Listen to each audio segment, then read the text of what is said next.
তবে আজকে গুরুত্বপূর্ণ কাজ কিছু শিখতে পারবেন। প্রিয় ভাই, আমরা অনেকেই আছি নিজে থেকে Facebook অ্যাকাউন্ট ক্রিয়েট করতে পারি না জন্যে আমরা অন্য আরেকজনকে দিয়ে Facebook অ্যাকাউন্ট ক্রিয়েট করে রেখেছিলাম। তো সেই অ্যাকাউন্ট ক্রিয়েট করার সময় সেই ভাই আমাদের কি সেটআপ করে দিয়েছিল, সেই সেটআপের মধ্যে হচ্ছে একটা গুরুত্বপূর্ণ একটা অংশ হচ্ছে বিও। দেখতে পারবেন বন্ধুরা, অনেকের প্রোফাইলে আপনারা দেখতে পারবেন বিওর নিচে সুন্দর ক্যাপশন লেখা আছে।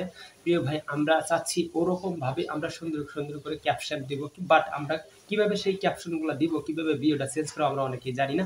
তো ভিডিওটা সম্পূর্ণ দেখে যাবেন, কোনোভাবে স্কিপ করবেন না, মোবাইল স্ক্রিনের দিকে লক্ষ্য করুন। সেই কাজটি আজকে আমি আপনাদের দেখিয়ে দিব।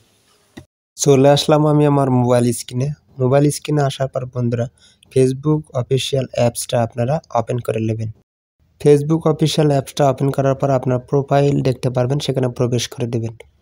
প্রোফাইলে প্রবেশ করার পর বন্ধুরা এখান থেকে আপনারা কি করবেন, আপনার প্রোফাইলের উপরে দেখতে পাচ্ছেন হচ্ছে এই যে সুন্দর করে একটা বিও দেওয়া আছে। এইভাবে আপনারা সুন্দর করে বিওটা চেঞ্জ করে নিতে পারবেন। তো চেঞ্জ করার জন্য বন্ধুরা আপনারা প্রোফাইলের ডান পাশে 3 ডট লাইনে ক্লিক করে দেবেন। 3 ডটে ক্লিক করে দেওয়ার পর বন্ধুরা এখান থেকে আপনারা দেখতে পারবেন এডিট নামে একটা অপশন। এডিট অপশনে আপনারা ক্লিক করে দেবেন। এডিট অপশনে ক্লিক করে দেওয়ার পর বন্ধুরা এখান থেকে খুঁজে বের করুন আপনার বিওর যে অপশনটা আছে, সেখানে আপনারা ডান পাশে দেখতে পারবেন হচ্ছে এডিট নামে একটা অপশন, সেখানে আবারও প্রবেশ করে দেবেন। আবারও এডিট নামে অপশন, সেখানে আপনারা ক্লিক করে দেবেন।